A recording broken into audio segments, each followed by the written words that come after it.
Hi YouTube, and this is JTrain997, and I'm back this time with my review of the Batman the Animated Series Scarecrow review. Now, get a good look at him here in the packaging. One of the main things you should notice, looking into the packaging, especially right here, this being the latest line, has completely removed the Batman Animated Series base, which is really unfortunate, especially since I can already tell looking in there, Scarecrow does not have foot pegs. That's really not good, because these figures don't stand great on their own. I honestly always hated that base, but at the very least they were getting one.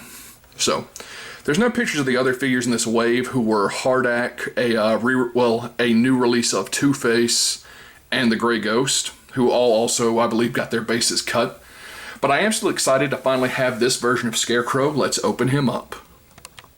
And here we have Scarecrow out of the packaging.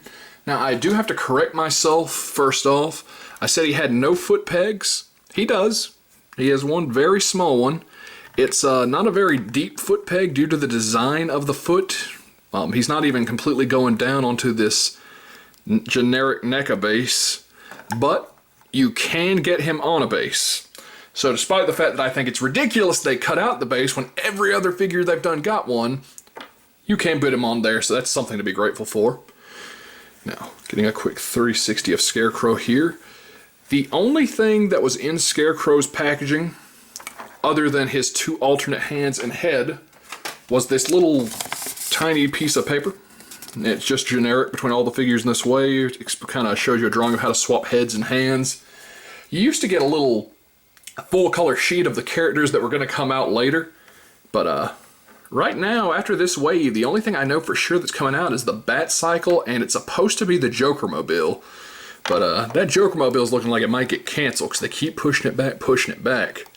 Now, as far as his scythe, it's a very nice accessory. Come on. Just get you posed here. I do like it a lot. You can see the little cuts and notches in it. And there's not any real detail beyond the actual blade. Everything else is just a flat brown. But the two alternate hands they gave him, he's got the one to hold the scythe, then he's got an open palm for either hand, and a closed fist for his right hand. I really would have preferred a left hand in the same kind of gripping style, so you could have got him to hold the scythe in a better pose. Not to say that you can't get him in a reasonable one now, it's just it would have been a lot better.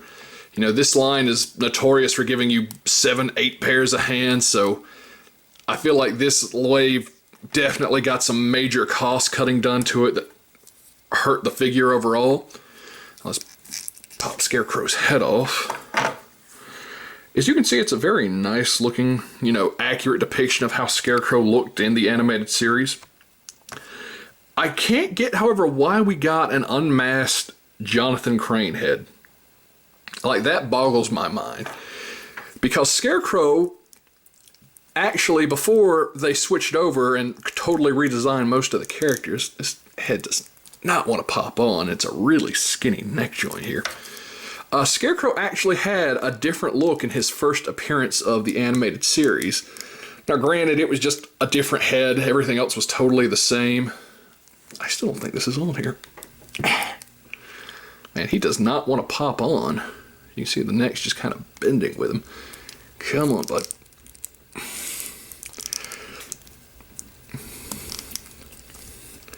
I don't think that's totally on there, but it's not going to come off. That's just odd how it doesn't want to go on. Oh, there we go. So, yeah, I would have much preferred that alternate head for Scarecrow as opposed to this Jonathan Crane one, which just, I mean, it's fine, but I can't imagine myself or many others displaying him with it. These heads are really difficult to swap. Well, actually, the Scarecrow head pops right back on. Now, I do want to go over, before we go into articulation, when this line initially came out, and granted, this has been 5-6 years ago when this line started, it was notorious for breaks because the plastic was so thin in certain places. Now, that's not me blowing smoke. DC actually was on Twitter being like, yeah, we're going to swap up to better plastic. We're delaying certain parts. We'll send out replacements. So the reason I mention that is even though they say they've upgraded, parts of this figure still feel very fragile. His head's on a ball joint, and his neck is on another ball joint at the bottom, which gives you a lot of nice little poses. You know, leering back like that. So his arms also on a ball joint, a little bit stiff. Full 360, bend and spin at the elbow. Spin, and it has a hinge on the wrist. That's surprising. No actual abdomen articulation. Turns at the waist, but only so slightly left and right. Legs go forward, back, and out. A little ball joint there. Double jointed knee, but again, this is where that plastic gets thin, so I'm not going to put too much force on it. And have a very nice little ankle joint here. So, my local comic shop actually, and I don't mean to trash this line, because I don't hate this line. This is one of my favorite cartoons of all time. And this line, for, you know, despite its flaws, has done a great job of getting us a lot of the fun characters we've had. My comic shop quit carrying this line. They said there was just not enough interest. I was like one of the only people buying them. That a lot of people had kind of been complaining that some of the plastic breaks and they had lost faith in it. Now, that's not to say that, you know, elsewhere the line's not doing better than it is in my area, but I had to get online and order this guy. So that was a little bit annoying. I usually like to walk into my comic shop and pick these guys up. But overall, he's a mixed bag. He does just fine at looking like the Scarecrow from the animated series. There were clearly some cost-cutting issues that affected him. I would have much preferred another hand to help hold the scythe, a Scarecrow head as opposed to this extra Jonathan Crane one. And I haven't had any noticeable breaks so far. The plastic feels a little finicky. But at the end of the day, if you're collecting this line already, you're going to get this guy.